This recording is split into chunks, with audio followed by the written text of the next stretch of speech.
اعوذ باللہ من الشیطان الرجیم بسم اللہ الرحمن الرحیم رب اشرح لی صدری ویسر لی امری واحلل عقدۃ من لسانی یفقہوا قولی واجعل لی وزیرا من اہلی رب زدنی علما رب زدنی علما رب زدنی علما آمین بسم اللہ الرحمن الرحیم.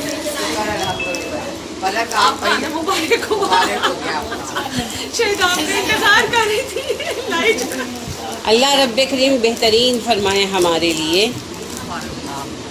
اللہ سبحانہ و تعالیٰ سورہ توبہ میں ارشاد فرماتے ہیں، جب غزوہ تبوک کی بات چلی نا، غزوہ تبوک جو ہے اسلامی تاریخ کا ایک ایسا غزوہ تھا جو بہت دور دراز تھا. تبوک جو ہے روم کی طرف عرب کی حد ہے،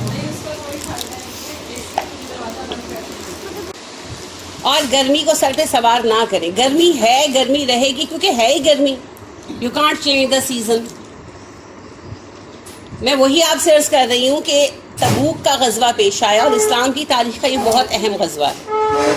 اس وقت کی سپر پاور کے ساتھ جنگ تھی، رومنز کے ساتھ، اور تبوک بہت دور تھا. کہاں مدینہ، کہاں تبوک، بہت دور تھا. حد تھی، عرب کی باؤنڈری تھی روم کی طرف. 1.5 مہینے کا سفر تھا، جانا 1.5 مہینہ آنا. تو نبی کریم صلی اللہ علیہ وسلم کو یہ جنگ درپیش تھی اور شدید گرمی تھی. مئی کے مہینے میں سفر شروع ہوا تھا، شدید گرمی تھی. تو منافق جو تھے وہ جنگ میں نہیں گئے، اکثریت نہیں گئی، کیونکہ سفر بہت مشکل تھا. تو اللہ پاک نے تبصرہ کرتے ہوئے کہا، یہ کہتے ہیں مت جاؤ، گرمی بہت ہے. تو اے نبی صلی اللہ علیہ وسلم ان سے کہیے جہنم کی گرمی اس سے بہت زیادہ ہے. تو دین کا کام کرتے ہوئے، دنیا کا کام کرتے ہوئے تو ہم نوٹس کرتے ہی نہیں ہے نا. لائٹ گئی ہوئی ہے، گرمی ہے، کھانے بھی بنتے ہیں، پراٹھے بھی پکتے ہیں، سب کچھ ہوتا ہے، دعوتیں بھی ہوتی ہیں، کیونکہ ہمیں پتہ ہے یہ کرنا ہی کرنا ہے. نہیں کریں گے تو مسئلہ ہوگا. لیکن دین کا کام کرتے ہوئے پریشانی محسوس ہونے لگتی ہے کہ بھئی لائٹ چلی جانی ہے، گرمی ہے، بیٹھیں گے گرمی لگے گی. یہ تو چلتا رہنا ہے. ابھی گرمی ہے، پھر سردی آ جائے گی، پھر سردی کی مشقت ہوگی. تو نہ تو سیزنز ہمارے لیے چینج ہونے، نہ ہی کچھ اور کام تو کرنا ہے. ندا فاضلی کی بڑی خوبصورت غزل ہے. وہ کہتے ہیں سفر میں دھوپ تو ہوگی جو جل سکو تو چلو، سفر میں دھوپ تو ہوگی جو جل سکو تو چلو، سبھی ہیں بھیڑ میں تم بھی نکل سکو تو چلو. کسی کے واسطے راہیں نہیں بدلتی ہیں، کسی کے واسطے راہیں نہیں بدلتی ہیں، اگر تم خود کو، اگر اپنے آپ کو ہی تم بدل سکو تو چلو. تو بات یہ ہے کہ ہمارے لیے سیزن چینج نہیں ہوتا. جولائی کے موسم میں کمی نہیں آ جانی. نبی کریم صلی اللہ علیہ وسلم سے پیارا اللہ کو کوئی نہیں تھا نا، ہم سب جانتے ہیں. مگر آپ صلی اللہ علیہ وسلم بھی شدید گرمی میں ٹریول کر کے گئے تھے. اللہ نے یہ نہیں کیا کہ بادلوں کو ہی حکم دے دیتے سایہ کرتے، نہیں، ایسے نہیں ہوتا. قانون فطرت تبدیل نہیں ہوگا. انعامات جنت میں ملیں گے. دنیا دارالعمل ہے، ہر حال میں کام کرنا. موسم سخت ہے تو بھی کام کرنا ہے، موسم نرم ہے تو بھی کام کرنا ہے. وہ اقبال کہتے ہیں نا، یہ نغمہ فصل گل و لالا کا نہیں پابند، بہار ہو کے خزاں لا الہ الا اللہ. ہر حال میں کام کرنا ہے. اور پھر جنت ایسی تھوڑی مل جانی ہے. تبھی نبی کریم صلی اللہ علیہ وسلم نے فرمایا، طالب علم جب طلب علم کی راہ میں نکلتا ہے، فرشتے اس کی راہ میں پر بچھاتے ہیں. کیوں؟ کیونکہ وہ نہیں دیکھتا گرمی پڑ رہی ہے، سب آرام سے اسی چلا کر بیٹھے ہیں، وہ نکل کر جا رہا ہے. حالانکہ نہ اس کو ڈگری ملنی ہے، نہ اس کو نوکری ملنی ہے، نہ دنیا کو کوئی فائدہ ملنا. صرف اللہ کی رضا کے لیے، دین کے علم کے لیے وہ نکل رہا ہے. اس کو کوئی پرواہ نہیں کتنی گرمی ہے، کتنا حبس ہے. سردی ہے، لوگ ہیٹر چلا کر بیٹھے ہیں، رضائیاں لے کر بیٹھے ہیں، وہ جا رہا ہے. ٹھنڈ ہے، ہاتھ پیر جم رہے ہیں، مگر طالب علم جا رہا ہے اور وہ اپنا کام کر رہا ہے. بارش ہے، وہ چھٹی نہیں کر رہا. طوفان ہے، وہ چھٹی نہیں کر رہا. تب جا کر یہ مقام ملتے ہیں. اسی لیے فرشتے طالب علم کی راہ میں پر بچھاتے. نبی کریم صلی اللہ علیہ وسلم نے فرمایا، طالب علم جب تک طلب علم کی راہ میں ہوتا ہے، اس کا مقام اللہ کی راہ میں مجاہد کے برابر ہوتا ہے. اور آپ صلی اللہ علیہ وسلم نے فرمایا، جو طلب علم کی راہ میں مر گیا وہ شہید ہے. اور آپ صلی اللہ علیہ وسلم نے فرمایا، طالب علم کے لیے پانی کے اندر کی مچھلیاں بلوں کے اندر چونٹیاں اور ہواؤں کے پرندے تک دعائیں مانگتے. کیوں؟ اسی لیے کہ اس کی ساری مشقت نہ ڈگری کے لیے ہے، نہ اعزاز کے لیے ہے، نہ اس کو وہی بات ہے پیسہ ملنا ہے، صرف اللہ کی رضا کے لیے مشقت کر رہا ہے. تو پھر یہ اعزاز میں تھوڑی مل جانا ہے نا. میری بیٹی نور الہدا مجھے کہنے لگی کہ حفظ شروع ہوا تو میری چھٹیاں ختم ہو گئیں دادو، بس اور مجھے کوئی پریشانی نہیں ہے. میں نے کہا بیٹے تاج کرامت پہنایا جائے گا نا قیامت کے دن حفظ کی وجہ سے، تو پھر تاج ایسے تو نہیں مل جاتا، کچھ تو پے کرنا پڑے گا. تو جن کو کوئی مقام چاہیے قیامت کے دن تو پھر اس کی قیمت تو دینی پڑے گی نا. تو نبی کریم صلی اللہ علیہ وسلم فرماتے ہیں الا صلت اللہ سمینا الا صلت اللہ الجنہ. لوگوں یاد رکھو اللہ کا سودا مہنگا ہے، لوگوں یاد رکھنا اللہ کا سودا جنت. تو پھر جنت جو ہے نا بڑی ہی پیاری حدیث ہے. نبی کریم صلی اللہ علیہ وسلم فرماتے ہیں مجھے معراج کے دن جہنم دکھایا گیا اور جہنم آسائشات کے ساتھ ڈھانپا گیا اور خواہشات کے ساتھ. خواہشیں پوری کر لو، مزے کر لو، جہنم آگے. اور مجھے جنت دکھائی گئی اور جنت مشقتوں اور نفس کی ناپسندیدہ باتوں کے ساتھ ڈھانپا گیا. کیا ہے نفس کی ناپسندیدہ باتیں؟ گرمی کے موسم میں اپنا آرام تج کے اللہ کی راہ میں نکل کر آنا، برداشت کرنا، تکلیف اٹھانا. تو جنت اصل میں صبر کا نتیجہ ہوتی ہے، اور یہ صبر ہے نا، اب گرمی ہے بیٹھے ہیں لیکن آپ صبر کر رہے ہیں تو بالکل بودر نہ کریں. الحمدللہ الحمدللہ ہمارے ایک ایک عمل کا بدلہ ہمارے رب کے پاس. ہم تو پنکھوں میں بیٹھے ہیں، ذرا غور کریں. ہم اصل میں نا صرف عقیدت کے ساتھ واقعات کو سنتے ہیں تو ہم ان کی حقیقت کو نہیں پہنچ پاتے. نبی کریم صلی اللہ علیہ وسلم کی جو مسجد تھی وہاں کنکریاں بچھی ہوئی تھی، فرش نہیں تھا. اب کنکریاں تو چبھتی ہیں، جو چاہے کر لیں، تو ان پر بیٹھتے تھے. اور پھر آپ دیکھیں کہ عرب کی گرمی تھی. عرب کی گرمی کا حال یہ ہے، میں نے 2006 میں حج کیا تھا اور 5 جنوری کو حج تھا، یعنی عرفہ کا دن جو تھا وہ 5 جنوری کو تھا. اور اتنی گرمی تھی، اتنی گرمی تھی، اتنی گرمی تھی کہ لگتا تھا کہ دماغ نہ ابل رہا ہے، ہانڈی کی طرح ابل رہا ہے. اتنی گرمی تھی 5 جنوری کو. تو آپ سوچیں کہ مئی جون جولائی کو کیسی گرمی ہوتی ہوگی. اس گرمی میں صحابہ بیٹھتے تھے اور چھت کیا تھی؟ کھجور کے پتے ڈالے گئے تھے نا، شاخیں ایسی لی گئی تھی اور وہ ڈال دی گئی تھی، تو بیچ میں سے چھن چھن کر تو دھوپ آتی تھی. کوئی پنکھا تھا، ٹھنڈا پانی تھا نہیں، سب کچھ تپ جاتا تھا. اس تپتی ہوئی دیواروں کے ساتھ لگ کر نبی کریم صلی اللہ علیہ وسلم بیٹھتے تھے اور انہی کنکریوں کے اوپر صحابہ سجدہ کرتے تھے. اور آپ ان کی عظمت اور ان کی امتحان کی شدت کو نوٹس کریں. ہمارے تو اتنے موٹے موٹے مسلح بچھے ہوتے ہیں کہ نبی کریم صلی اللہ علیہ وسلم سے انہوں نے کہا کہ اللہ کے نبی صلی اللہ علیہ وسلم کنکریاں چبھتی ہیں سجدے میں، تو ہم ہاتھ سے انہیں برابر کر لیں، کیونکہ جب ہم اٹھتے ہیں آپ کو پتہ ہے ایسے ہاتھوں سے وزن پڑتا ہے، اکٹھی ہو جاتی ہے.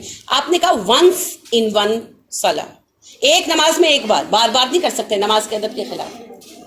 تو وہ جیسے اب کنکری اوپر ہوگی اس کا جو چبر ہے سو چبر ہے، ایسی سجدے کر. جب وہاں سے صفا مروا میں جاتے تو وہاں پہ بھی ہے نا وہ جیسے اوپر، جی جی، تو وہ اس وقت یہی سوچ رہی تھی کہ بالکل صحیح، بالکل صحیح. اور یہ جو ہم سنتے ہیں کہ حضرت بلال رضی اللہ تعالیٰ عنہ کو گرم زمین پر لٹا کر پتھر رکھ دیتے تھے، ہم بس پڑھتے ہیں.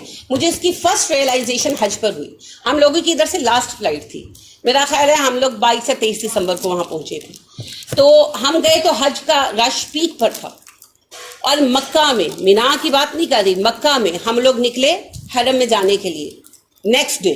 تو یعنی ہم رات کو پہنچے تھے، عمرہ وغیرہ کیا، فجر ادا کر کے ہم گھر آئے، ہم لوگ سو گئے. تو پھر ہم اٹھے ظہر کے لیے، تو ظہر کی تیاری وغیرہ کر کے ہم حرم میں آئے تو سورج بلند ہو چکا تھا. اتنی گرم سڑک تھی نا، تیز تو آپ ہو نہیں سکتے کیونکہ وہ ایک ہجوم اپنی پیس پر چل رہا ہے، آپ یوں ہے، آپ تو یوں بھی نہیں کر سکتے.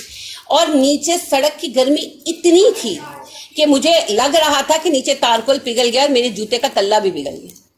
تب مجھے یہ بات ریئلائز ہوئی کہ اس بات کا معنی کیا ہے کہ بلال رضی اللہ تعالیٰ عنہ کو دوپہر کی تپتی ریت میں لٹا کر اوپر سینے پر پتھر رکھ دیتے تھے. اس کا اصل معنی کیا ہے؟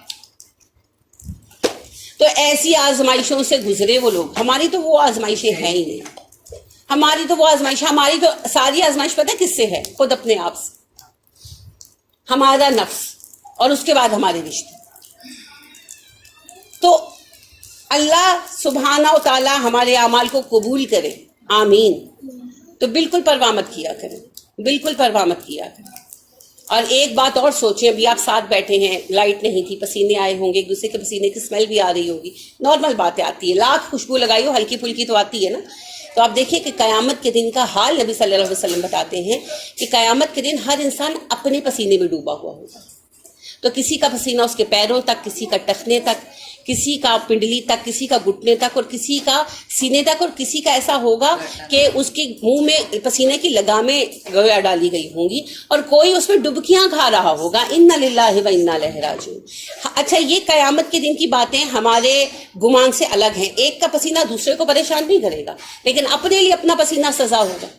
تو آپ دیکھیں کہ اگر آپ گرمی میں زیادہ کچن میں کام کر کے آئیں تو کیسی اپنے پسینے سے تکلیف ہوتی ہے. فوراً بھاگتے ہیں، نہاتے ہیں، کپڑے اپنا بچہ بھی ساتھ رکھتے ہیں، اسے بھی پیچھے کرتے ہیں، پیچھے ہو جاؤ میں بھی آتی ہوں. اور آپ پھر جاتے ہیں، نہاتے ہیں، اور وہ کپڑے پھینکتے ہیں اور کہتے ہیں اوہو پسینے سے کیا حال ہو گیا. تو آپ سوچیں کہ قیامت کا یہ دن جو اللہ کا سچا وعدہ ہے اور یہ ہو کر رہنا ہے، جس میں کوئی شبہ نہیں. اللہم رب السماوات والارض انک جامع الناس لیوم لا ریب فیہ انک لا تخلف المیعاد.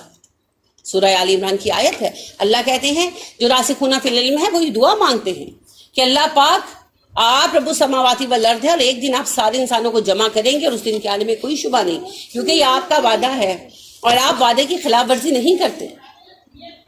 تو اس دن کے لیے ہم کیا کریں گے پھر، ہے نا؟ تو جب ایسے وقت میں بیٹھے نا تو پھر اس دن کی خیر مانگا کریں کہ اللہ میں آج یہ تکلیف سہ رہی ہوں، اس کے بدلے میری قیامت کی تکلیفیں آسان کر. حج کا جو ایک خاص مقصد ہے نا، بہت سارے مقاصد ہیں حج کے. امت کے اتحاد کو پیدا کرنا، امت میں یکجہتی بیدار کرنا، امت کی اسٹرینتھ کو، قوت کو ظاہر کرنا، امت میں قربانی کا جذبہ پیدا کرنا. ساری امت مختلف قوموں کا حصہ ہو کر ایک گروہ ہے، یہ احساس پیدا کرنا. بہت سارے ہیں مقاصد. اللہ کی راہ میں جسمانی مشقت یہ بھی ہے. نبی اکرم صلی اللہ علیہ وسلم نے فرمایا ہمارے دین میں رہبانیت نہیں ہے. ہماری رہبانیت جہاد اور حج ہے، کہ اللہ کی راہ میں جہاد کرنا اور حج کرنا رہبانیت ہے. کہ ہم یہ جو جاتے ہیں 40 دن ہو گئے، اصل میں حج کے تو جو آپ کو پتا ہے جو ہمارے 10 دن تو ویسے آتے ہیں نا، ہمارے بنتے ہیں 8 سے لے کر 13 تک اصل حج کے جو دن ہیں. تو یہ 5-6 دن جو ہیں یہ حج کے دن ہیں، اور باقی ظاہری بات ہے کہ جانا آنا سب تو وہ ایک طرح کی رہبانیت ہو جاتی ہے. ہم گھر چھوڑ کے جاتے ہیں اور وہاں جا کے گھر کسی کو یاد نہیں آتا، نارملی سب وہیں لگے رہتے ہیں. پھر گھر کی یاد اس دن آتی ہے جس دن واپسی کی فلائٹ میں بیٹھتے ہیں نا، پھر یاد آتا ہے چابیاں کہاں رکھی تھیں، ہے نا، آپ فون کر لیں وغیرہ وغیرہ.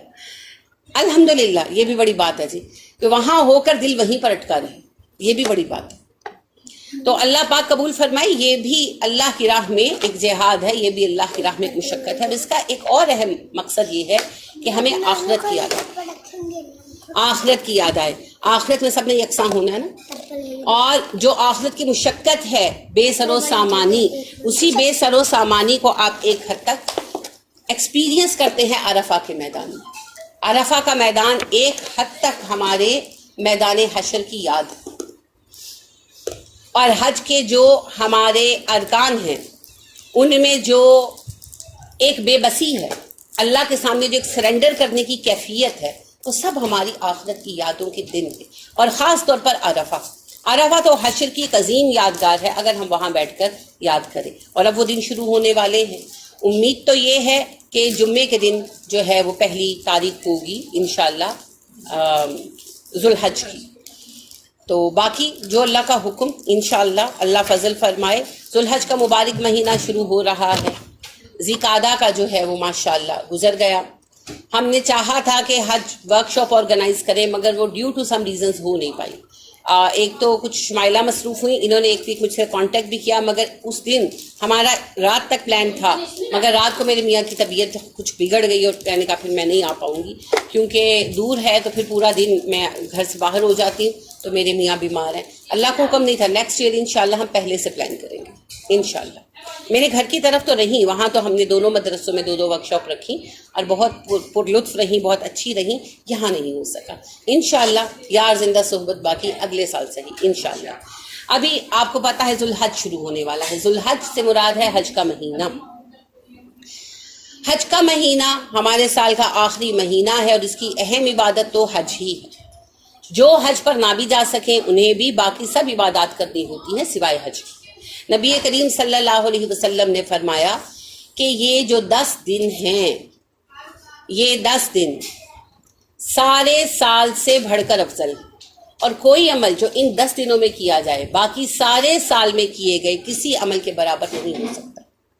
تو صحابہ کرام رضی اللہ عنہم علیہم اجمعین نے سوال کیا کہ اللہ کے نبی صلی اللہ علیہ وسلم کیا جہاد فی سبیل اللہ بھی نہیں، یعنی اللہ کی راہ میں جنگ کرنے کے لیے نکلنا بھی نہیں، یا اللہ کی راہ میں کوشش کرنے کے لیے نکلنا بھی نہیں؟ آپ صلی اللہ علیہ وسلم نے فرمایا ہاں، جہاد فی سبیل اللہ بھی نہیں، سوائے اس کے کہ کوئی اللہ کی راہ میں نکلے اور اپنی جان ہی قربان کر دے، یعنی کہ کوئی شہید ہو جائے تو الگ بات ہے، ورنہ جہاد فی سبیل اللہ کی فضیلت بھی ان دنوں کے اعمال سے زیادہ نہیں. یہاں پر پھر علماء ایک چھوٹی سی بحث ہے علماء میں کہ آیا یہ 10 دن زیادہ افضل ہیں یا رمضان کا آخری عشرہ زیادہ افضل ہے. یہ بحث ہے کلامی. جو حدیث میں فضیلتیں آتی ہیں نا یا قرآن میں، وہ اس لیے نہیں آتی کہ آپ 2 چیزوں کو لے کر لڑنا شروع کر دیں، وہ اس لیے نہیں ہے. یہ وسعت ہے. رمضان کی فضیلت اپنی جگہ ہے اور ان 10 دنوں کی فضیلت اپنی جگہ ہے. دونوں کو پانے کی کوشش کریں. ٹھیک ہے، یہ معنی نہیں ہے کہ کس میں زیادہ فضیلت ہے. یہ اگر یہ درکار ہوتا تو نبی کریم صلی اللہ علیہ وسلم ایکسپلین بھی کر دیتے، صحابہ پوچھ بھی لیتے.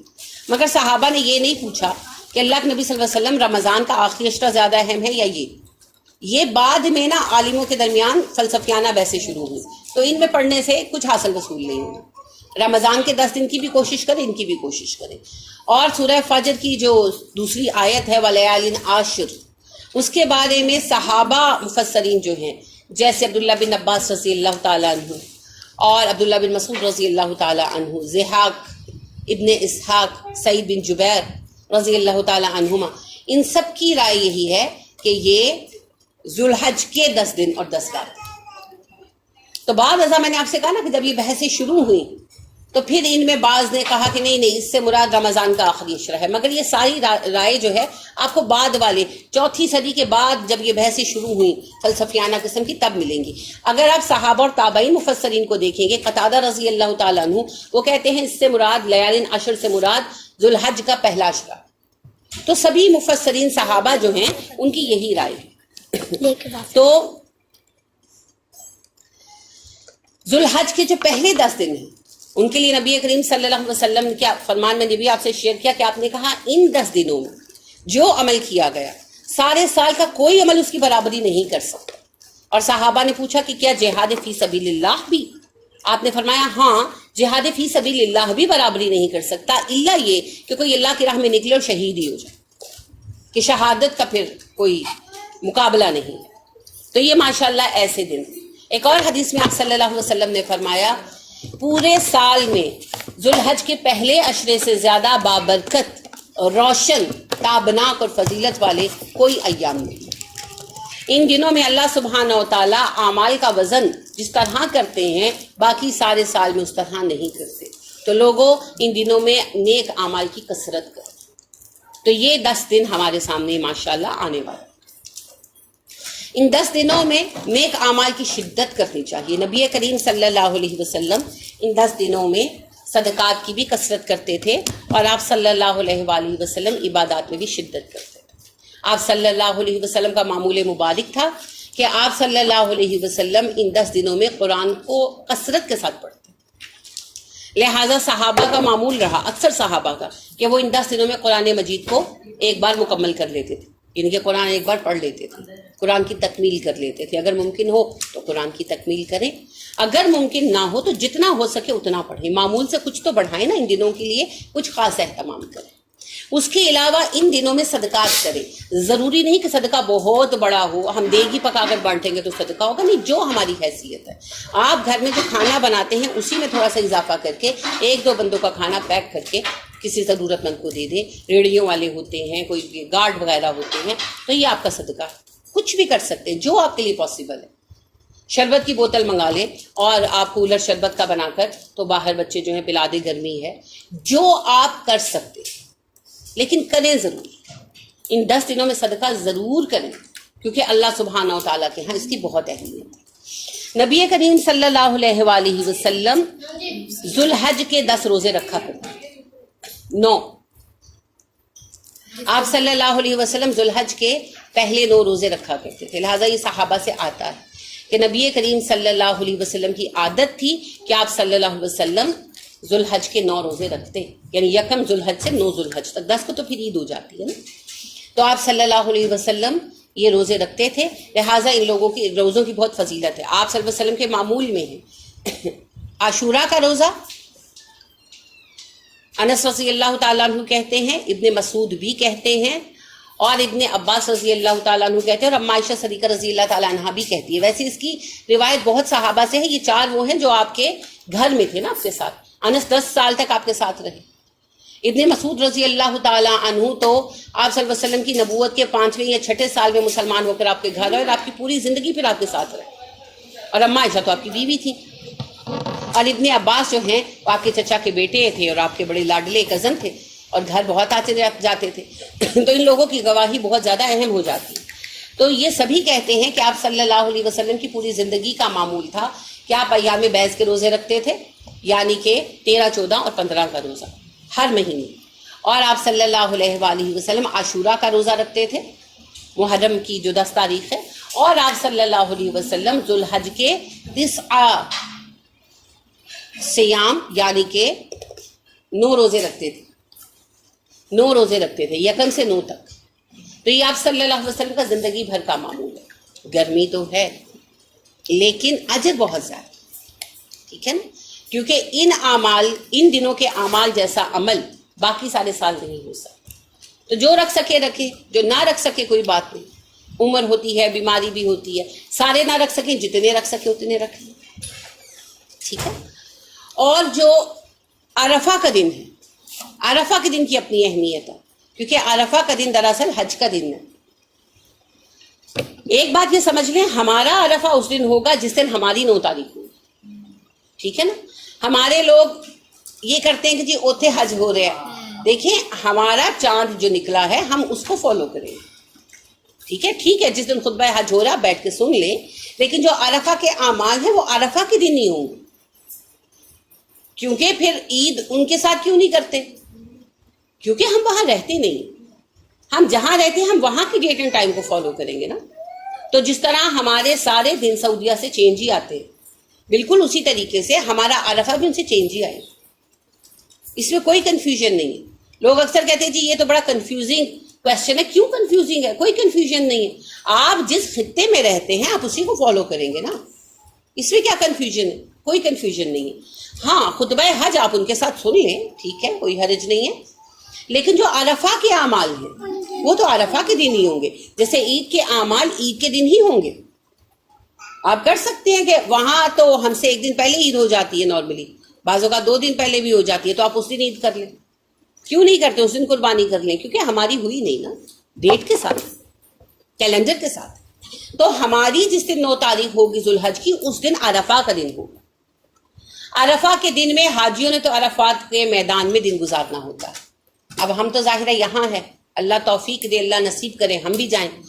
تو جب تک ہم یہاں ہیں یہاں بھی ہمیں کام کرنا ہے. عرفہ کے دن کو عام دن نہیں سمجھنا چاہیے. اس دن آپ تیاری کریں، اپنی نہائیں دھوئیں، تیار ہوں اور عبادات کی کثرت کریں. یہ دعاؤں کا دن ہے. نبی کریم صلی اللہ علیہ وسلم نے فرمایا لوگوں عرفہ کا دن دعا کا دن ہے.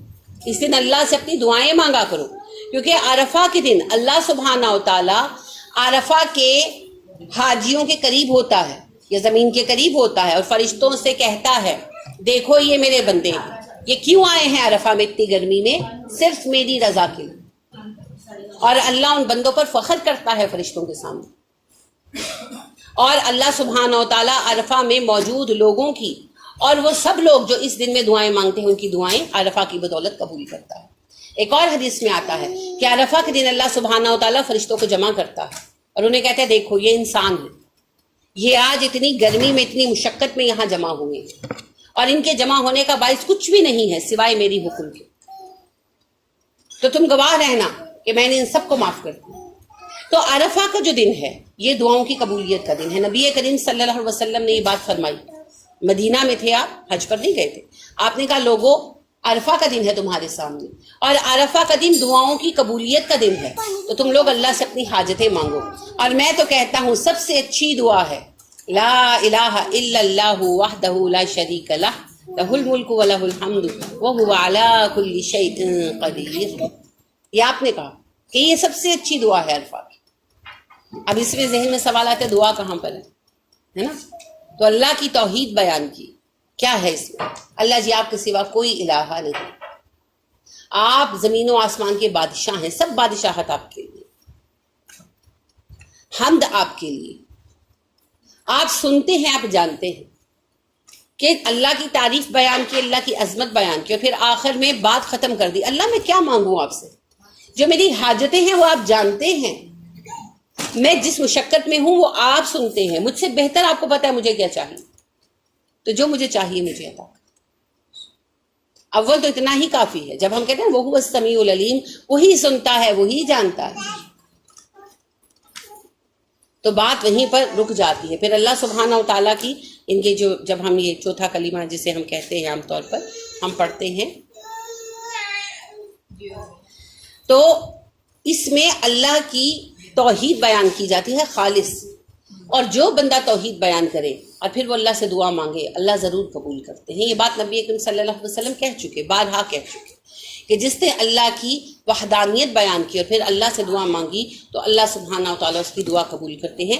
یہ میں مفہوم بتا رہی ہوں، ایگزیکٹ حدیث کے الفاظ ایسے نہیں ہیں، لیکن اس کا معنی یہی بنتا ہے. تو پھر آپ یہ چند بار پڑھ کر بیچ میں اگر اپنی دعا پیش کریں گے، جو اہم دعائیں ہوں وہ پیش کریں. اپنے بچوں کے لیے دعائیں مانگیں، اپنی حاجتیں پیش کریں، اپنے مسائل پیش کریں، جو کچھ ہے. تو اس دن چلتے پھرتے بھی دعائیں کرتے رہیں، اور وقت نکال کر نفل حاجت پڑھ کر دعا بھی ضرور کریں.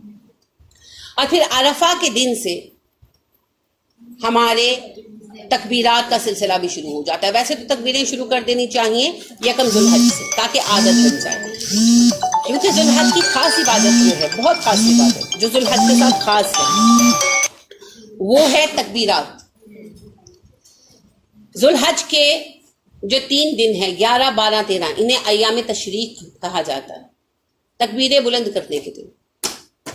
تو ویسے نبی کریم صلی اللہ علیہ وآلہ وسلم عرفہ کے دن سے، سنت یہ ہے کہ عرفہ کے دن سے شروع کرتے، عرفہ کی فجر سے تکبیریں شروع کرتے، اور آپ صلی اللہ علیہ وسلم ذوالحج کی 13 تاریخ کی عصر تک تکبیریں پڑھتے رہتے. یہ آپ صلی اللہ علیہ وسلم کا معمول تھا، اور صحابہ کا بھی. کیسے پڑھنی ہے تکبیریں؟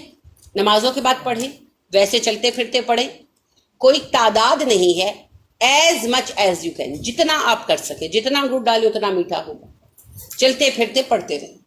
اور صحابہ کا تو معمول تھا. ابن عمر کا تو خاص طور پر آتا ہے کہ عبداللہ بن عمر رضی اللہ تعالیٰ عنہ عرفہ کے دن سے بازار میں جب نکلتے تو اونچی تکبیر پڑھتے، تاکہ جن کو بھولا ہوا ہے انہیں بھی یاد آ جائے کہ تکبیریں پڑھنی ہیں.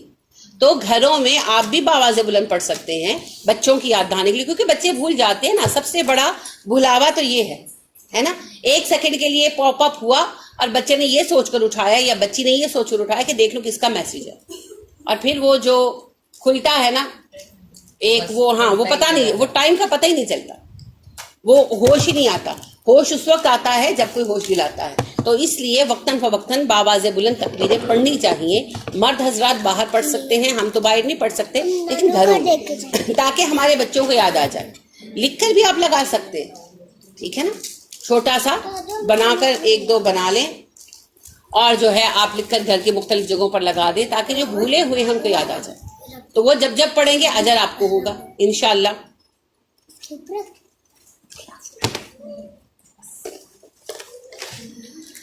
اب تکبیرات کو ویسے روٹین میں لانے کے لیے، خود اپنی عادت بنانے کے لیے زیادہ عمدہ طریقہ یہ ہے کہ یکم ذوالحج سے شروع کر لیا جائے. لہٰذا ابن عباس رضی اللہ تعالیٰ عنہ سے جب لوگ پوچھتے ہیں کہ ہم ایام تشریق کی تکبیرات کا آغاز کب سے کریں، تو کہتے ہیں یکم ذوالحج سے کرو. اگر تم عرفہ سے سوچو گے تو تمہارا نسیان تمہیں خسارے میں مبتلا کر دے گا کہ بھول جاؤ گے نا. تو یکم ذوالحج سے شروع کر سکتے ہیں، اس میں کوئی حرج نہیں ہے.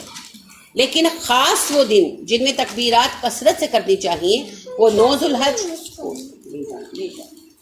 9، 10، 11، 12 اور 13 ذوالحج کے دن، ٹھیک ہے. اب آپ کو پتا ہے کہ حج شروع ہوتا ہے 8 ذوالحج. 8 کو نکل کر مینا میں جاتے ہیں خیر سے، اور پھر 9 کو عرفہ میں چلے جاتے ہیں، اور رات جو ہے 9-10 کے درمیان کی وہ مزدلفہ میں گزرتی ہے، 10 کو خیر سے واپس آ جاتے ہیں، قربانی کرتے ہیں، اور قربانی کے بعد پھر ناخن کاٹے جاتے ہیں اور احرام اتارا جاتا ہے اور تیار ہوا جاتا ہے، عید شروع ہو جاتی ہے۔ اب ان سارے اعمال کا تعلق نا قربانی کے ساتھ ہے۔ نبی کریم صلی اللہ علیہ وسلم نے ارشاد فرمایا، تم میں سے جو قربانی کا ارادہ کرے اسے چاہیے کہ وہ 1 ذوالحج سے پہلے اپنے ناخن وغیرہ تراشے، اور 1 ذوالحج کے بعد وہ اپنے ناخن نہ تراشے، اور جیسے خط بنایا جاتا ہے، بال وغیرہ تھوڑے ٹرم کیے جاتے ہیں، اور حجامت کروانا، مونچھیں کاٹنا، تھوڑا داڑھی سیٹ کرنا اور بال جو ہے کٹوانا، ہیئر کٹ کروانا، یہ نہ کرے، اور یہ سب وہ کرے قربانی کرنے کے بعد۔ اب ہمارے یہاں مسئلہ یہ ہے جو ایک عمومی غلطی ہے اور میں نے بہت دیکھی ہے، وہ غلطی یہ ہے کہ جب عید کا دن ہوتا ہے نا 10 ذوالحج، تو صبح اٹھتے ہیں، ناخن کاٹتے ہیں، سب سیٹ سٹ کرتے ہیں، نماز پڑھنے چلے جاتے ہیں تیار ہو کر۔ نہیں، قربانی ہر حال میں نماز کے بعد ہوگی، ٹھیک ہے، اور یہ ناخن وغیرہ کاٹنا یہ قربانی کے بعد ہوگا، قربانی سے پہلے نہیں ہوگا۔ ویسے آپ جتنا چاہے نہائیں جائیں، نماز ادا کریں، پھر آئیں قربانی کریں، اور قربانی کرنے کے بعد ناخن کاٹیں اور خط بنائیں اور جو ہے حجامت وغیرہ کریں، یہ قربانی کے بعد کیا عمل ہے، ٹھیک ہے۔ اگر کسی نے پہلے کر لیا تو گناہ تو نہیں ہوگا، لیکن سنت مکمل ہی نہیں ہوگی۔ وہ 9 دن کی وہ جو ایک مشقت ہی ہوتی ہے نا ایک طرح کی، تو وہ جو ہے ضائع چلی گئی۔ تو لہٰذا قربانی کے بعد ناخن کاٹیں گے، قربانی کے بعد حجامت بنوائیں گے، یہ سب کچھ قربانی کے بعد کریں گے۔ اور اگر کسی نے دوسرے دن قربانی کی تو وہ پھر دوسرے دن قربانی کے بعد ہی یہ سب کچھ کرے گا، ٹھیک ہے۔ تو ایک اور حدیث ہے جس میں نبی کریم صلی اللہ علیہ وسلم کے پاس ایک صحابہ آئے اور انہوں نے کہا کہ اللہ کے نبی صلی اللہ علیہ وسلم، میرے پاس پیسے نہیں، میں اس پر قربانی نہیں کر پاؤں گا، تو میں بڑا دکھی ہوں۔ تو آپ نے کہا کوئی بات نہیں، آپ ذوالحج سے چاند کے نظر آنے کے بعد ناخن اور بال وغیرہ نہ کاٹیں، اور جب عید کی نماز پڑھ کر آپ آ چکے تو قربانی کے وقت کے بعد آپ یہ ناخن وغیرہ کاٹیں، تو اللہ آپ کو قربانی ہی کے برابر اجر دے۔ اب اس حدیث پر کچھ محدثین اس کو ضعیف کہتے ہیں اور کچھ صحیح کہتے ہیں، موضوع نہیں ہے، من گھڑت نہیں ہے، کچھ کہتے ہیں ضعیف ہے، جیسے امام البانی کہتے ہیں یہ ضعیف ہے، لیکن جو ہیں امام حاکم، امام بہقی، وہ کہتے ہیں صحیح ہے۔ تو بہرحال یہ بات کہی جاتی ہے، تو اگر ضعیف بھی ہو تو موضوع تو نہیں ہے، من گھڑت تو نہیں ہے، مانی جا سکتی ہے۔ تو اس سے صرف بحث کیا نکلتی ہے؟ بحث یہ نکلتی ہے کہ قربانی جو کرے گا وہ تو لازماً نہیں کاٹے گا ناخن وغیرہ، اور جو قربانی نہیں کرے گا کیا وہ بھی نہ کاٹے؟ ہاں نہ کاٹے، چلو اگر ضعیف ہے 50% بھی امکان ہے کہ اس کا قربانی جیسا اجر ہوگا اس سے کم بھی ہو، تو کیا ہے کہ اگر ہم اس کو فالو کریں۔ لہٰذا یہ کوئی بہت بڑا مسئلہ نہیں ہے، کوئی قربانی کر رہا ہو نہ کر رہا ہو، اسے یہ چاہیے کہ وہ ذوالحج کی 1 سے لے کر ذوالحج کی 10 تک بال وغیرہ نہ کاٹے۔ جس نے قربانی کر دی ہے وہ قربانی کرنے کے بعد کاٹے گا، جس نے قربانی نہیں کرنی وہ نماز عید کی ادائیگی کے بعد کاٹے گا، ٹھیک ہے۔ تو اللہ سبحانہ و تعالیٰ سب کی قربانیاں قبول فرمانے والے ہیں۔ قربانی کے دن کتنے ہوتے ہیں؟ قربانی کے دن ہوتے ہیں 4، 10، 11، 12 اور 13۔ 13 کا تصور نارملی ہمارے یہاں نہیں ہے، ہمارے یہاں عام تصور یہ پایا جاتا ہے کہ 12 تاریخ کی عصر کے بعد قربانی نہیں ہوتی۔ نہیں جی، 13 تاریخ کی عصر کے بعد قربانی نہیں ہوتی، ٹھیک ہے۔ انتہائی ٹائم 13 تاریخ کی عصر ہے۔ بعض اوقات ایسا ہوتا ہے نا، لاسٹ ایئر میری نیبر کے ساتھ ایسا ہوا کہ ان کے پاس نہیں تھے گنجائش قربانی کی، تو کہنے لگی کہ نہیں کرنی نا قربانی، تو چلیے اللہ کا حکم۔ تو پھر ایسا ہوا کہ عید کے سیکنڈ ڈے جو ہے 3rd ڈے بلکہ ان کے میاں کسی کام سے گئے، ملتان روڈ ہی آپ کی جو ہے آئے، تو وہاں پر ایک بندہ اپنے جانور لے کر واپس جا رہا تھا، تو وہ بڑے سستے بیچ رہا تھا، تو ان کو 40,000 میں شاید 35,000 میں 2 بکرے مل گئے، دمبے مل گئے۔ تو اس نے بھی سوچا ہوگا کہ بھئی منیمم پروفٹ پہ بیچ دوں، واپس سے جانے سے تو بہتر ہے، تو وہ لے آئے، لیکن گھر آتے تھے اتنی رات پڑ گئی تھی کہ چوتھے دن قربانی، انہوں نے چوتھے دن قربانی کی۔ تو جیسا کہ ہمارے یہاں فتوے تو سارے دینے کے لیے تیار بیٹھے ہیں نا، تو وہ خاندان والوں نے کہا کہ تم لوگوں نے کر تو لیا، صدقہ ہو گیا، قربانی نہیں ہوئی، کیونکہ 12 ذوالحج کی عصر پہ قربانی کا ٹائم ختم ہو جاتا ہے۔ تو یہ غلط فہمی ہے۔ ایام تشریق کا خاتمہ 13 ذوالحج کی عصر پر، مینا کا خاتمہ 13 ذوالحج کی عصر پر، تو قربانی کا خاتمہ بھی 13 ذوالحج کی اصل پر. اب ان میں سے کسی نے 10 کو کی، 11 کو کی، 12 کو کی، 13 کو کی، انشاءاللہ اجر برابر ہے. اجر کا انحصار کہاں ہے؟ نیت پر. انما الاعمال بالنیات، جس کی نیت جتنی خالص ہے. کیونکہ کسائی صاحب پر بھی تو ہوتا ہے نا بڑا انحصار. اب کسائی اگر کسی کو سیکنڈ ڈے کا مل رہا ہے تو وہ بیچارہ کیا کرے؟ تو اس طرح کے مسائل تو ہیں. تو اگر second day, third day, fourth day ایک جیسا اجر ہے، بلکہ اجر کا انحصار دنوں پر نہیں ہے، اجر کا انحصار کس پر ہے؟ نیتوں پر. انما الاعمال بالنیات. علامہ ابن تیمیہ علیہ رحمہ کہتے ہیں کسی عمل کے اجر کا انحصار اس بات پر ہوتا ہے کہ اس عمل کو کرتے وقت تمہارے دل کی کیفیت کیا. تو جتنا اخلاص اتنی اللہ سبحانہ و تعالیٰ کی برکت. اسی لیے آپ دیکھیں کہ ایسی عظیم مسجدیں سجی ہوئی اور کوئی اللہ کے ہاں وقت نہیں. اور ابراہیم علیہ السلام اور اسماعیل علیہ السلام نے مٹی کا ایک کمرہ بنایا تھا، مربع چکور ہے نا، مٹی کا کمرہ تھا. پتھر لگائے تھے، مٹی سے اس کو چن دیا تھا، اور اوپر جو ہے مٹی چھپر کی طرح مٹی اور گھاس پھوس کی چھت ڈال دی. تو کتنا محبوب ہے اللہ کو وہ کعبہ، ہے نا، آپ کے سامنے ہے. وہ جو اخلاص تھا ابراہیم اور اسماعیل علیہ السلام کے دلوں میں، وہ اخلاص کہاں سے؟ اس اخلاص کی بدولت اس کعبہ کو، کعبہ کا مطلب کیا ہے؟ چکور.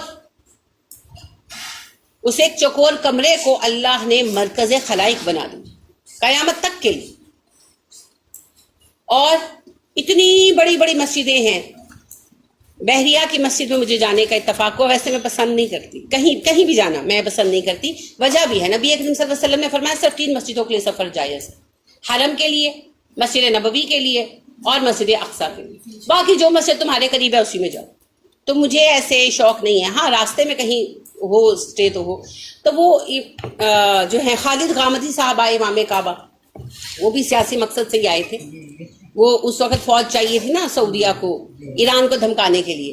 اور ہمارے جو پچھلے وہ تھے چیف آف آرمی اسٹاف، وہ نہیں مانے تھے. تو اس کے لیے پھر انہوں نے دوبارہ کوششیں کی کہ پہلے تو انہوں نے اپنا سفیر بھیجا، تو دوبارہ پھر غامدی صاحب کو بھیج دیا کہ شاید امام کعبہ کی بات مان لیں. یہ پرانا ٹرک ہے ان کا. خیر اس وقت بھی نہیں مانی تھی انہوں نے. چکر آنا ان کا، جو چکر مطلب کہ جو وزٹ تھا وہ سیاسی تھا، لیکن بہرحال جب آئے تو مختلف مسجدوں میں امامت ہوئی. تو بحریہ میں ان کی امامت تھی. تو میری بیٹی ہیں ثنا، انہوں نے انسسٹ کر کے مجھے بلایا. امام کعبہ آئے ہوئے تھے بھئی، بہت بڑی مسجد، بہت ویل فرنشڈ، بہت ٹھنڈی، بہت اچھی. لیکن مجھے اتنی مسجد کی کیفیت آئی نا، اتنی مسجد کی کیفیت آئی، کوئی کیفیت، احساس ہی نہیں دل میں. میں نے اپنی بیٹی سے کہا، میں نے کہا بیٹے آپ کی محبت ہے، لیکن میں نے کہا میرا دن نہیں ضائع ہوا. جمعہ تھا، میں نے کہا میرا دن نہیں ضائع ہوا. اتنی سی کوئی کیفیت دل پر آئی ہو نا کہ کوئی مسجد ہے، کچھ نہیں. اور میں گئی ہوئی تھی اوکاڑا ایک درس کے سلسلے میں. اوکاڑا سے ہم واپس آ رہے تھے، مغرب کا وقت ہو گیا. تو ہمارے ساتھ ہمارا ڈرائیور تھا. تو میں نے کہا کہ بیٹے نماز پڑھنی کہیں روکنا. تو بیابان سڑک تھی، ساری بیابان سڑک تھی. تو وہاں پر لیسکو والوں کا ایک آفس تھا. تو انہوں نے اپنی ایک چھوٹا سا کمرہ مسجد کا بنایا ہوا تھا. یعنی ان کا کمرہ بنا ہوا تھا، انہوں نے مسجد بنا لیا ہوتا، چھوٹا سا تھا، یہ اتنا سا. تو اس نے وہاں روک دی.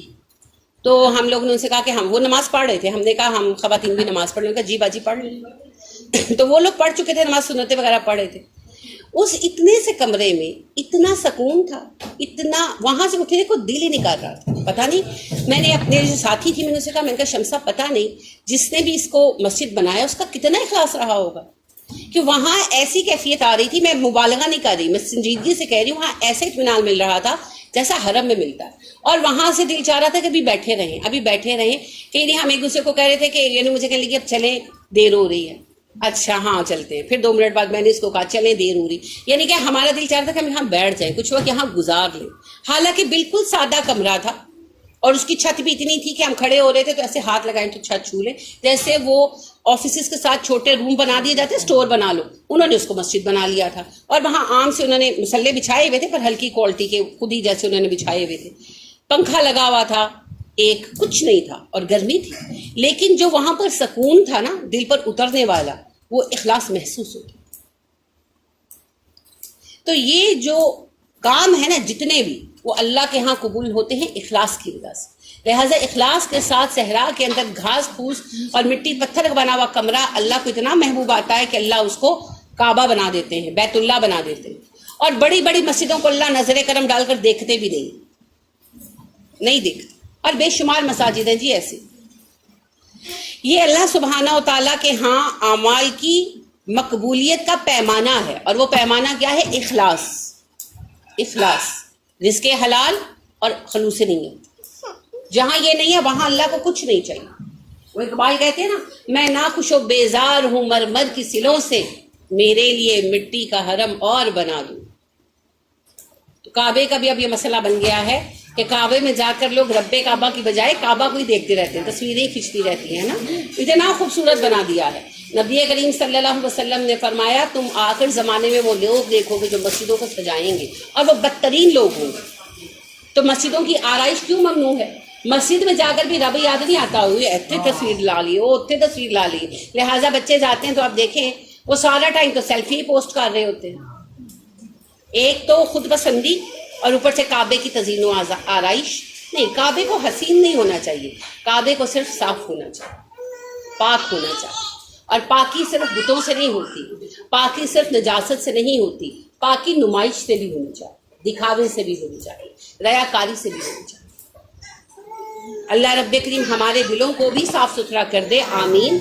تو ان 10 دنوں میں ہم نے جو اعمال کرنے ہیں، ان 10 دنوں میں پھر آگے ایام تشریق آ جاتے ہیں، یعنی کہ 13 دن بن جاتے ہیں ہمارے.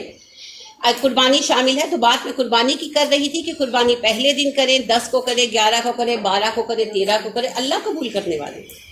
اگر کوئی دقت ہو، ڈیلے ہو جائے تو کوئی حرج نہیں ہے، ایک جیسا اجر ہے، اور اجر کا انحصار نیتوں پر ہے. باقی ویسے نبی صلی اللہ علیہ وسلم نے فرمایا اللہ کے ہاں سب سے افضل دن عرفہ کا ہے، اور نہر کا، اصل میں آپ نے لفظ استعمال کیا یوم النہر، اور اس کے بعد آپ صلی اللہ علیہ وسلم نے فرمایا یوم القدر. نہر 10واں دن ہے، عرفہ کا نہیں 10واں دن ہے. آپ صلی اللہ علیہ وسلم نے فرمایا، میں دوبارہ حدیث آپ کو سناتی ہوں، آپ نے فرمایا اللہ کے ہاں دنوں میں سب سے افضل دن ہے عرفہ کا، اور اس کے بعد ہے یوم النہر، اور اس کے بعد ہے یوم القدر. عرفہ کا دن آپ کو پتہ ہے 9 ذوالحج، نہر 10واں دن آغاز ہوتا ہے نا قربانی کا، اور قر 11واں دن، کیونکہ لوگ مینا میں آ کے ٹھہر جاتے ہیں. قر کا مطلب ہے قرار، ٹھہرنا. تو پھر آ جاتے ہیں نا مینا میں، سارے لوٹ آتے ہیں. زیادہ اکثریت جو ہے وہ طواف زیارہ بھی کراتی ہے، اور اب زیادہ تر لوگ بیٹھ جاتے ہیں آرام سے مینا میں. اب اگلے 3 دن مینا میں ٹھہرنا ہوتا ہے. تو آپ نے فرمایا کہ پھر یہ باقی دن پھر اس میں برابر ہے، یعنی کہ یوم القدر سے قرار کے 3 دن شروع ہوئے نا، ایام تشریق 11، 12، 13، تو ان تینوں کی فضیلت برابر ہے. تو اللہ خیر کرے، کوشش کر لینی چاہیے کہ 10ویں دن آپ کر لیں قربانی، لیکن کسی بھی دن ہوگی قربانی انشاءاللہ قبول ہو جائے گی. اور ہمارے ان سارے اعمال کا آخری وقت جو ہوتا ہے وہ 13 تاریخ کی عصر.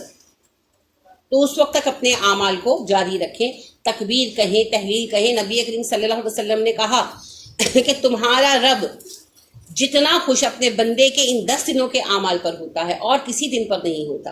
تو ان دنوں میں تم کثرت کے ساتھ تکبیر کہو، اور تحلیل کہو، اور تسبیح کہو. کیا ہے یہ؟ سبحان اللہ والحمد للہ ولا الہ الا اللہ واللہ اکبر. تکبیریں کون سی پڑھی جائیں؟ کوئی خاص صیغہ نہیں ہے. ویسے انس کہتے ہیں کہ نبی صلی اللہ علیہ وسلم کو میں نے اکثر جو تکبیر پڑھتے ہوئے سنا وہ ہے اللہ اکبر، اللہ اکبر، اللہ اکبر کبیرہ. کیا آپ اکثر یہ پڑھتے تھے؟ لیکن آپ نے کسی کو بانگ نہیں کیا، آپ صرف کہتے تھے لوگوں تکبیر کہا. ٹھیک ہے. تو صحابہ کی مختلف ہیں، جیسے کہ حضرت ابن مسعود رضی اللہ تعالیٰ عنہ، ابن عمر رضی اللہ تعالیٰ عنہ، ابن عباس رضی اللہ تعالیٰ عنہ، تینوں سے جو صیغہ ثابت ہے اور جو بہت مشہور بھی ہے ہمارے یہاں، اللہ اکبر، اللہ اکبر، لا الہ الا اللہ واللہ اکبر ولہ الحمد. اور بعض اس میں بعد میں واللہ اکبر کا اضافہ بھی کرتے ہیں.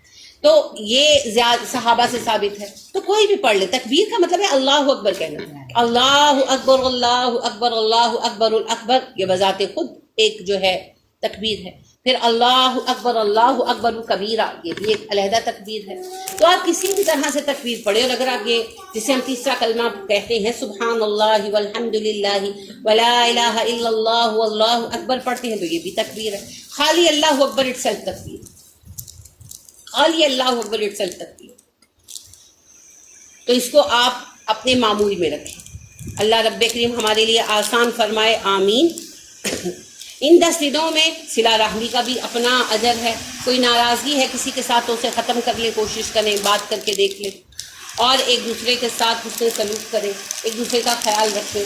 صدقات جیسا کہ میں نے عرض کیا کوئی لمٹ نہیں ہے، مگر جو کرنا چاہیں وہ آپ کر سکتے ہیں. قربانی اللہ جس کو توفیق دے اس کے لیے لازم ہے کم از کم اتنی جو ہے تقسیم کرنا کہ اپنی قربانی کے 3 حصے کریں. ایک حصہ مساکین کے لیے ہے، ایک حصہ خود اپنے لیے ہے، اور ایک حصہ اعزاء کے لیے ہے، اقارب کے لیے. ٹھیک ہے؟ تو ان حصوں کا ضرور خیال رکھیں، خاص طور پر وہ جو بکرا قربان کرتے ہیں اور ایک آدھ کرتے ہیں. اس میں پھر بڑا مسئلہ ہو جاتا ہے کہ جی ملازموں کو دے دیا، ٹھیک ہے، اور رشتہ داروں کو بھیج دیا اور خود رکھ لیا. تو مساکین، ہم اپنے ملازموں کو مساکین کے زمرے میں ڈال کر خوش ہو جاتے ہیں. نہیں، وہ تو ہماری ذمہ داری ہے، اپنے حصے میں سے ان کو دیں. مساکین وہ ہیں جو اپنے گھروں میں بیٹھے ہیں. قرآن خود ڈیفائن کرتا ہے نا کہ مساکین وہ لوگ ہیں جو تمہارے دامنوں سے لپٹ لپٹ کر روٹی کے ٹکڑے نہیں مانگتے، اور نہ کھجوریں مانگتے اور نہ پیسے. وہ تو اپنا مسئلہ ظاہر بھی نہیں کرتے، تم ان کے چہروں سے ان کی حالت کو پہچان جاتے. تو مساکین وہ وائٹ کالرڈ لوگ ہیں جو اپنے گھروں میں بیٹھے رہتے ہیں اور عید کے دن اپنے بچوں کو بھی باہر نکلنے نہیں دیتے کہ بھئی کوئی یہ نہ سمجھ لے کہ ہم نے بچہ اس لیے بھیجا ہے کہ ہمیں گوشت دے دے. ہوتا ہے نا بچے قربانی دیکھنے چلے جاتے ہیں اور اپنے بچوں کو بھی نکلنے نہیں دیتے، اور اپنے گھر کے دروازے بند کر کے اس امید پر بیٹھے رہتے ہیں کہ چلو کہیں سے گوشت آیا تو چڑھا دوں.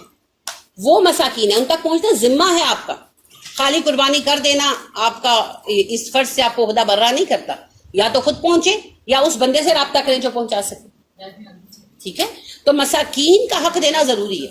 اگر مساکین کا حق نہیں دیا تو قربانی پھر آپ کی ویسی مقبول بارگاہ نہیں ہوگی، یعنی اجر کم ہو جائے گا. کیونکہ یہ قربانی اللہ کراتی کیوں ہے؟ مساکین کے لیے. تو کم از کم 1/3 دیں گے، زیادہ دینا چاہیں تو آپ دے سکتے ہیں. ویسے میں تو یہ کہتی ہوں کہ سارا سال تو ہم بکرے کھاتے ہی رہتے ہیں، تو اپنے لیے 1 دن کا پکانے کا رکھ کر باقی صدقہ کریں. کس لیے سنبھال کے رکھنا؟ ہمارے تو ہر مہینے کے راشن میں یہ شامل ہے، مٹن اور آتا ہی ہے. یہ تو اصل میں ان لوگوں کے لیے ہے بیسیکلی جو بیچارے سال میں 1 بار پہنچ پاتے ہیں اس تک، تو ان تک پہنچنا آپ کا ذمہ ہے. اچھا، اس میں یہ بھی بتا دوں جو بیلیں آ کر بجا بجا کر مانگ رہے ہوتے ہیں وہ مساکین میں نہیں. وہ تو اتنا جمع کر دروازے توڑ دیتے ہیں، وہ تو دیکھیں یہ تو آپ کو، یہ تو آپ کے پاس امانت ہے نا، اس امانت کی حفاظت آپ کو کرنی. اب اس کے لیے آپ کو ٹینشن لینی پڑے گی. میں یہ نہیں کہتی بالکل نہ دیں، تھوڑا بہت دے دیں، لیکن یہ نہیں کہ اب ایک طرح نا ہم بھی گیٹ ریڈ کرتے ہیں نا، ہم بھی جان چھڑاتے ہیں بھئی آ گیا دیو مکاؤ، اے گوشت کتنے محسام ایڈی گرمی. نہیں، محنت کریں. اگر آپ میں سے کوئی پہنچانا چاہے تو ہمارے ایسے میرے ایسے ظاہر میں عرصے سے پڑھا رہی ہوں تو ایسے لوگ ایسے رابطے ہیں. میری کئی اسٹوڈنٹس ہیں، وہ ان کا آ جاتا ہے گوشت، وہ میرے تک پہنچا دیتے ہیں. پھر وہاں سے آگے گاؤں ہے، پھر میری اپنے والدہ اندرون شہر کی ہیں، تو اندرون شہر میں ایسے لوگ ہیں.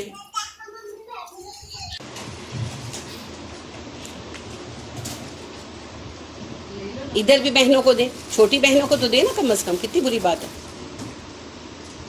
ان دونوں بہنوں کو بھی دیں، اور کوئی چھوٹا بیبی ہے تو اس کو بھی دیں. ہاں وہ کھاتے ہیں تو دیں. کوئی بات نہیں، دے دیں. یہ ہماری ذمہ داری ہے. اللہ نے ہمیں امانت دی، جس کو اللہ نے قربانی کی توفیق دی اس کو اللہ نے امانت دے دی قربانی کو صحیح لوگوں تک پہنچانے کی.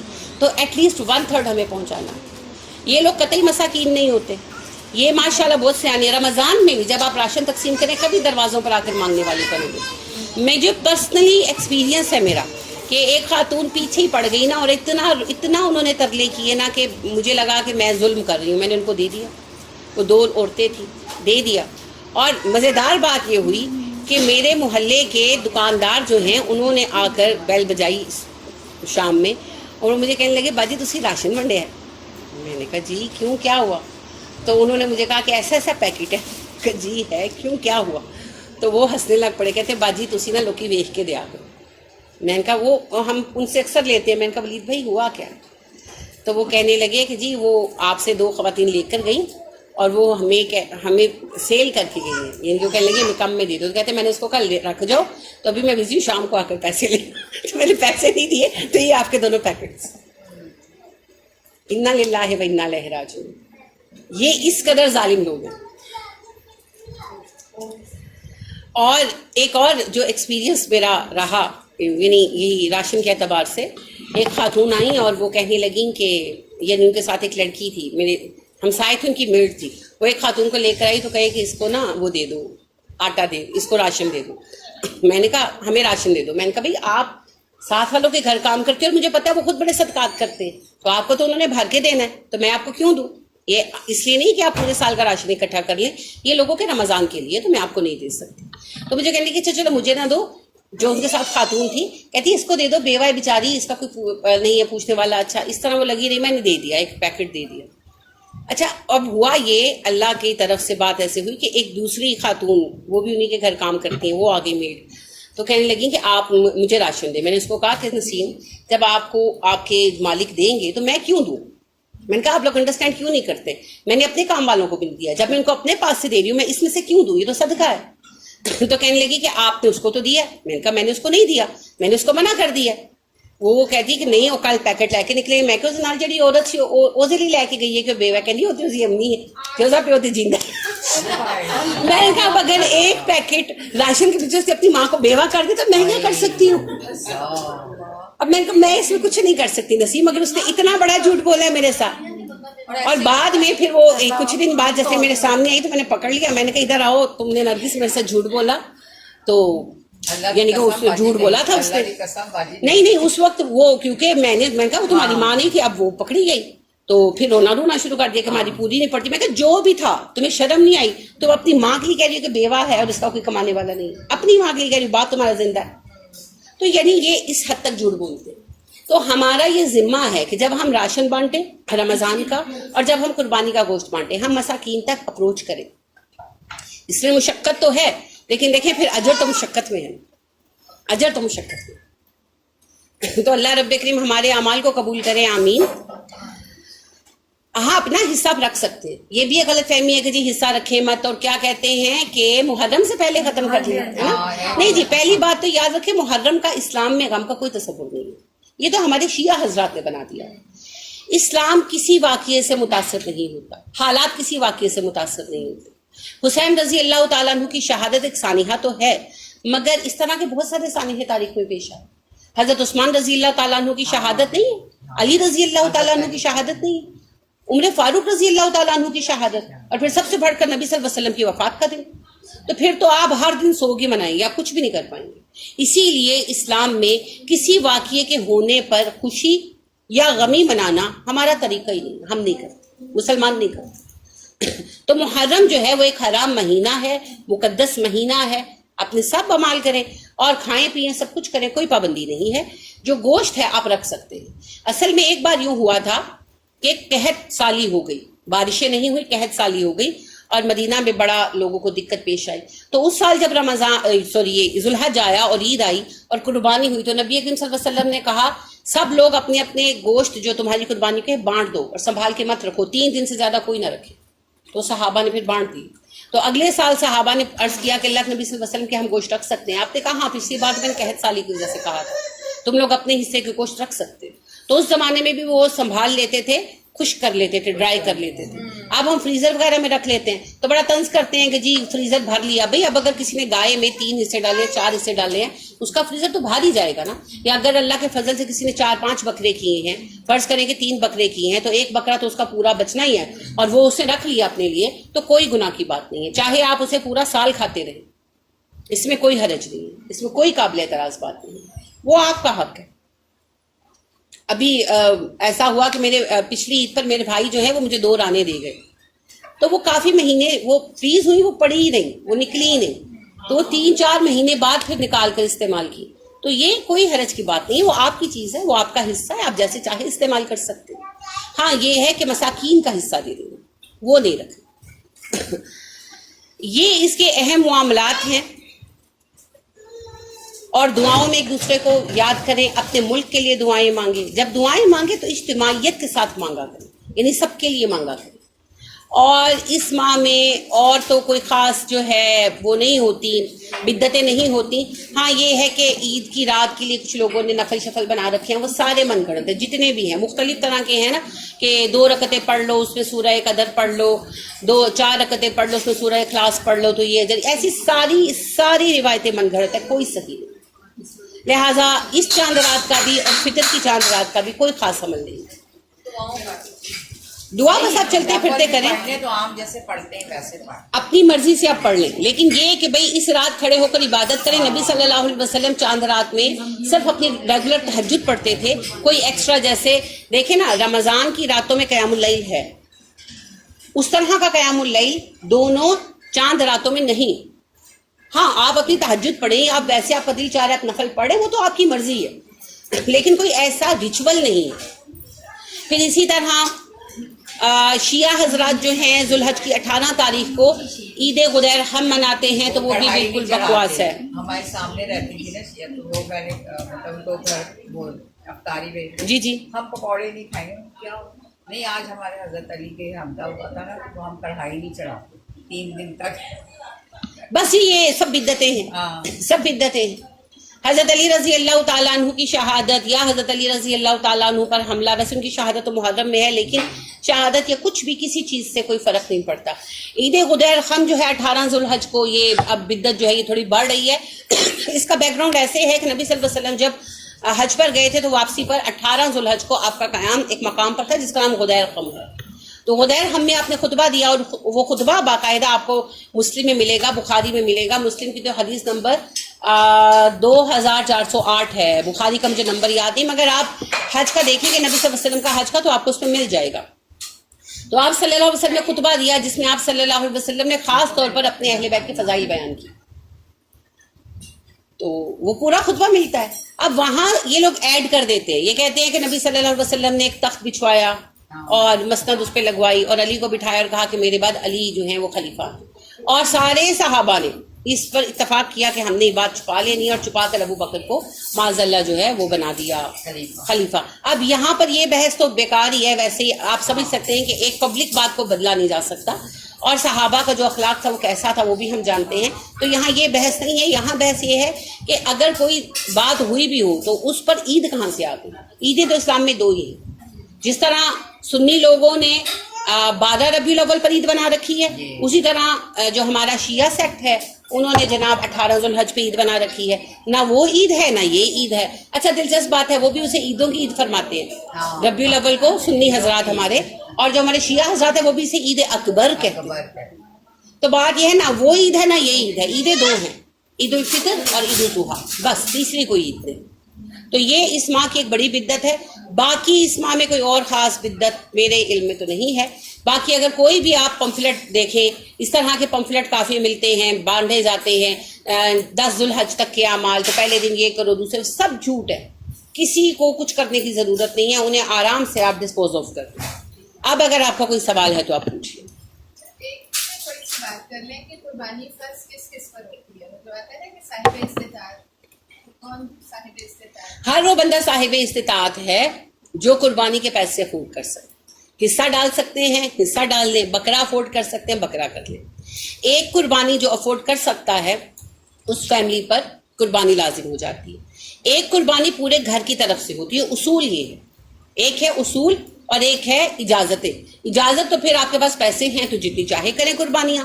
نبی اکرم صلی اللہ علیہ وسلم نے عمرہ میں 60 قربانیاں کی تھی, اور وہ بھی اونٹ 60 قربان کیے تھے. وہ تو آپ کا اللہ کا معاملہ ہے. لیکن جو اصول ہے وہ ہے پورے گھر کی طرف سے ایک قربانی کفایت کرتی ہے, چاہے وہ گائے کا حصہ ہو اور چاہے وہ بکرا ہو. ایک قربانی آپ نے کر دی, وہ پورے خاندان سے کفایت کر سکتی ہے. اب آپ اگر زیادہ کرنا چاہتے ہیں آپ زیادہ کر سکتے ہیں, وہ آپ کی مرضی ہے. آپ ویسے ہی کر دیں کہ بھئی اللہ, یہ میں ساری قربانیاں کر رہا ہوں میرے سب اپنوں کی طرف سے, تو بھی ٹھیک ہے. اور اگر آپ کوئی خاص نومینیٹ کرنا چاہتے ہیں تو وہ بھی آپ کر سکتے ہیں. فار ایگزامپل گائے میں 4 حصے ڈالنے ہیں یا 3 بکرے کی ہیں, تو ایک قربانی سب گھر والوں کی طرف سے ہو گئی.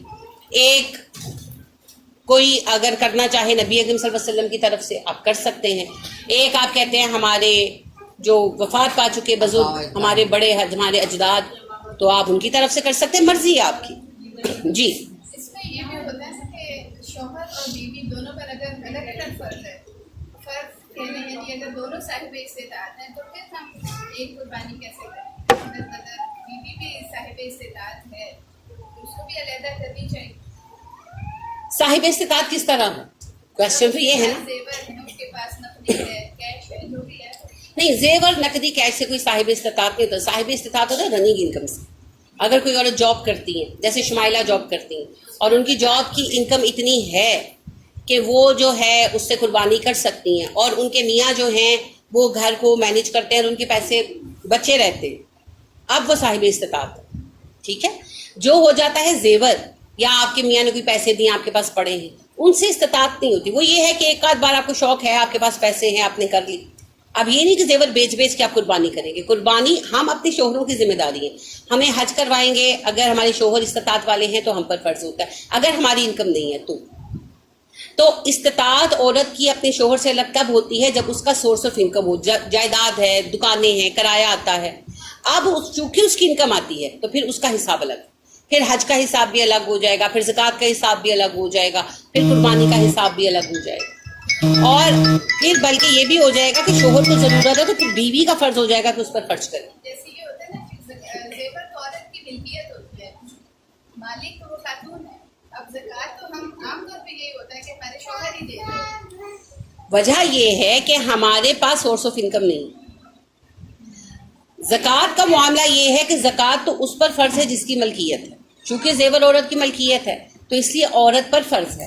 اب عورتیں چونکہ کماتی نہیں ہیں تو ہمارے شوہر کا ہم پر یہ احسانوں میں سے ایک احسان ہے جو ہم کبھی نہیں مانتے کہ وہ ہماری زکوٰۃ پے کرتی ہیں.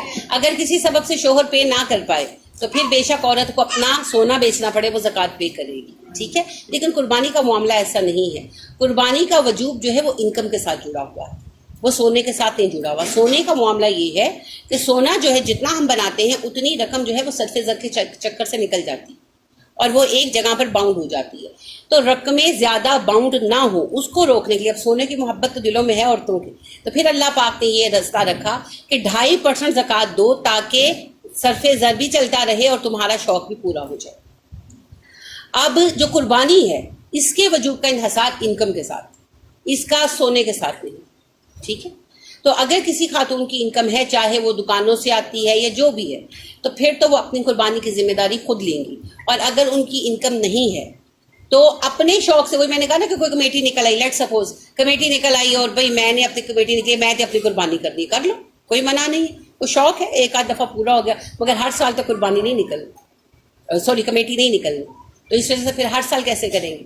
تو اگر کوئی عورت اپنا سسٹم بنا سکتی ہے، جیسے ایک خاتون میری اسٹوڈنٹ ہے، کل ہی مجھے بتا رہی تھی کہ میرے میاں مجھے اچھا خرچہ دیتے ہیں، تو میں ہر سال جو ہے میں نے ایسے رکھا کہ میں کمیٹی ڈال دی اور ہر سال میں قربانی کے ٹائم پہ لیتی ہوں کہ میرا ہوتا ہی ہے کہ مجھے اس ٹائم پہ دینے، اور پھر اس سے ایک قربانی ہے، 2 ہے وہ میں ڈالتی قربانی کے لیے. تو اس طرح کا کوئی سسٹم کوئی خاتون کر سکتی ہیں تو کر لیں، یہ سبقت کے معاملات ہیں. البتہ جو فقہی مسئلہ ہے وہ یہ ہے کہ اگر عورت کماتی ہے اور اس کی رننگ انکم ہے تب تو وہ اپنی قربانی کا حساب خود دیکھے گی، اور اگر نہیں ہے، وہ شوہر پر ڈیپینڈنٹ ہے، تو پھر شوہر کی انکم پر چلے گا، اور ایک قربانی سب کی طرف سے کفایت کر سکتی ہے. جی جی جی. اور کوئی بات؟ جی وہی بات جو ابھی آپ کو بتائیے کہ انہوں نے بات آ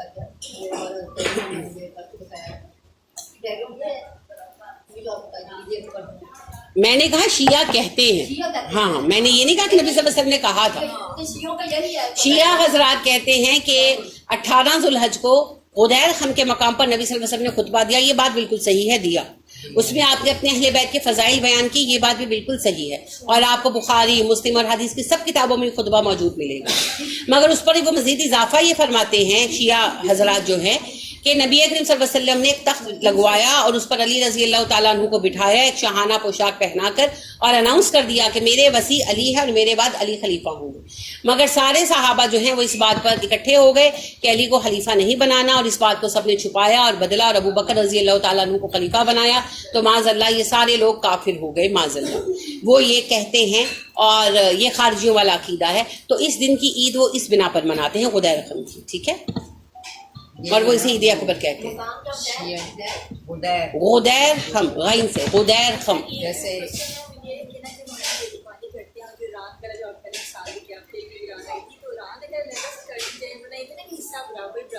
کوئی بوٹی بھی اپنے حصے میں نہیں ڈال سکتا کہ وہ غریبوں کا الگ ہے، مسکینوں کا الگ حصہ ہے. تو یہ